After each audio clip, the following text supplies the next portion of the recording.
मैं छोटी बच्ची नहीं हूँ, मैं अनाथ नहीं हूँ, मैं एक नदी की जादुई परी हूँ जो आप लोगों की मदद करने आई हूँ। ये लो रुपए और जाकर उस जमींदार के बेटे को दे दो।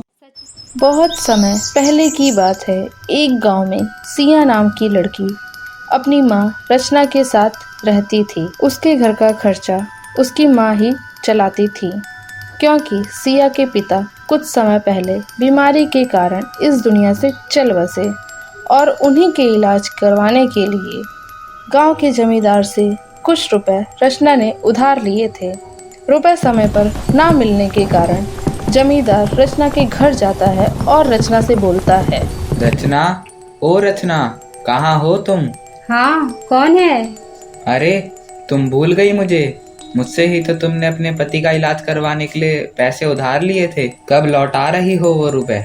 जमींदार साहब, मुझे कुछ समय और दे दीजिए, मैं आपके पैसे जरूर वापस कर दूंगी। ठीक है, मैं तुम्हें 4 दिन का टाइम और देता हूँ। इतना सब कुछ कहने के बाद जमींदार अपने घर को लौट जाता है और सिया की माँ परेशान होकर सोच में पड़ जाती है। उतने में रचना की बेटी सिया आ जाती है और कहती है, माँ, आप परेशान क्यों हैं? फिर रचना सिया को सारी बातें बता देती है। सिया अपनी माँ की बातें सुनकर माँ से कहती है, माँ, आप परेशान मत होइए। आपने जो जमींदार से 4 दिन का समय मांगा है, उन 4 दिनों में मैं कुछ न कुछ जरूर कर लूंगी। 4 दिन बीत जाते हैं। फिर जमींदार रचना के घर आता है और बोलता है, रचना, 4 दिन बीत चुके हैं, तुम मेरे दिए हुए पैसे कब लौटा रही हो? मुझे माफ कर दीजिए जमींदार साहब, मैं आपके दिए हुए समय में पैसों की व्यवस्था नहीं कर पाई।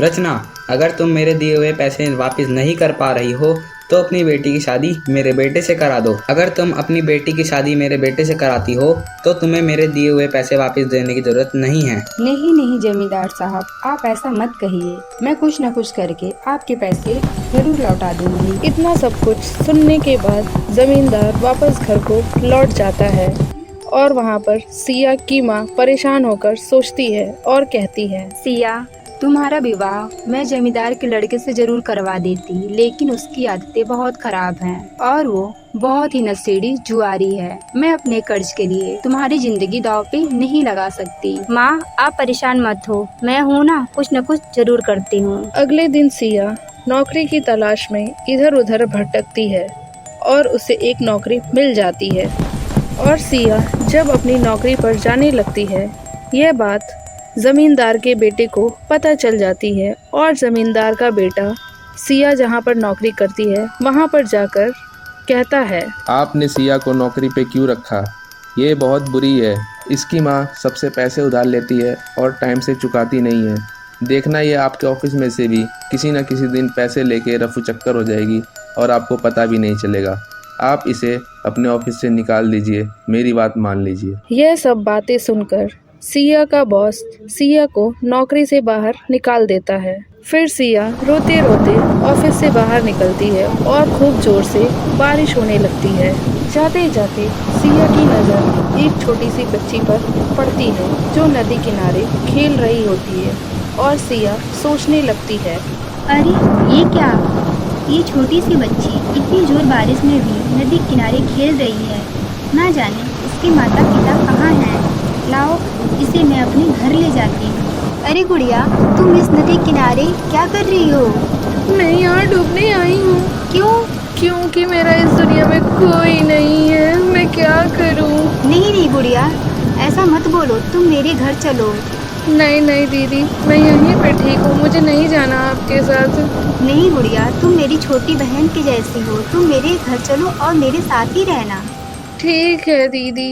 इतना सब कुछ सुनने के बाद सिया उस छोटी बच्ची को अपने घर ले जाती है और अपनी माँ से कहती है, माँ, ये देखो, मैं अपनी छोटी बहन गुड़िया को लेके आई हूँ। लेकिन ये तुम्हें कहाँ मिली? माँ, ये मुझे नदी किनारे मिली। ये अपनी जान देने जा रही थी, इसलिए मैं इसे अपने साथ ले आई। वो तो ठीक है बेटा, लेकिन तुम तो अपने घर की हालत जानती हो ना। हाँ माँ, मुझे अपने घर की हालात अच्छे से पता है। जैसे हम दोनों रहते हैं वैसे ये भी रहेगी हमारे साथ। चलो ठीक है, जैसी तुम्हारी मर्जी। इतना सब कुछ होने के बाद सब खाना खाकर अपने अपने कमरों में सोने चले जाते हैं। लेकिन उस छोटी बच्ची को नींद नहीं आ रही होती है। क्यों?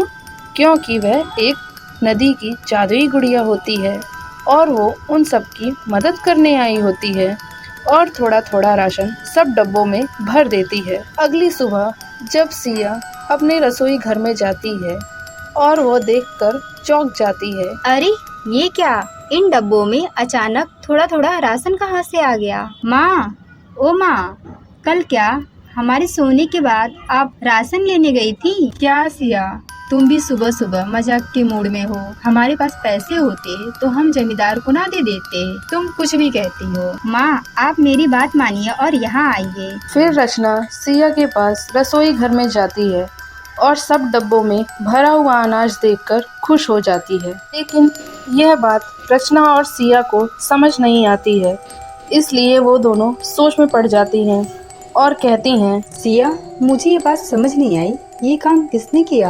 हाँ माँ, आप सही कह रही हो। क्यों ना आज रात जाग के देखते हैं ये सब काम कौन कर रहा है। हाँ माँ, आप सही कह रही हो। जैसे ही रात होती है सब सोने चले जाते हैं, लेकिन रचना और सिया को नींद नहीं आती है। क्यों? क्योंकि वो देखना चाहती थी कि ये काम कौन कर रहा है। इसलिए वो चुपके से जागकर देखती हैं और उसकी नज़र उस छोटी बच्ची पर पड़ती है। देखती है कि वो छोटी सी बच्ची जादू करके पैसे रख रही होती है। तब तक दोनों उससे पूछती हैं, अरे गुड़िया, तुम ये क्या कर रही हो? कुछ नहीं, मैं तो बस पानी पीने आई थी यहाँ पर। झूठ मत बोलो गुड़िया, हमने तुम्हें जादू करते हुए देख लिया है।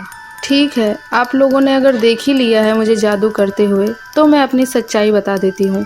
मैं छोटी बच्ची नहीं हूँ, मैं अनाथ नहीं हूँ, मैं एक नदी की जादुई परी हूँ जो आप लोगों की मदद करने आई हूँ। ये लो रुपए और जाकर उस जमींदार के बेटे को दे दो। सच में आप कितनी अच्छी हैं, आपने हमारी मदद की। आपने मेरी मदद नहीं की होती तो पता नहीं मेरा क्या होता। उस जमींदार के लड़के से मेरा विवाह हो जाता और मेरी जिंदगी खराब हो जाती। हाँ हाँ सिया, तुम सही कह रही हो। आज ये परी नहीं होती तो हम पता नहीं कहाँ होते। क्यों ना परी, आप यहीं पे रुक जाइए। नहीं, मैं यहाँ कैसे रुक सकती हूँ, मुझे और भी गरीब लोगों की मदद करनी है। ये सब बातें कहकर परी वहाँ से चली जाती है और सिया और रचना जमींदार के पास जाकर अपना सारा कर्ज चुका देती हैं और खुशी खुशी रहने लगती हैं।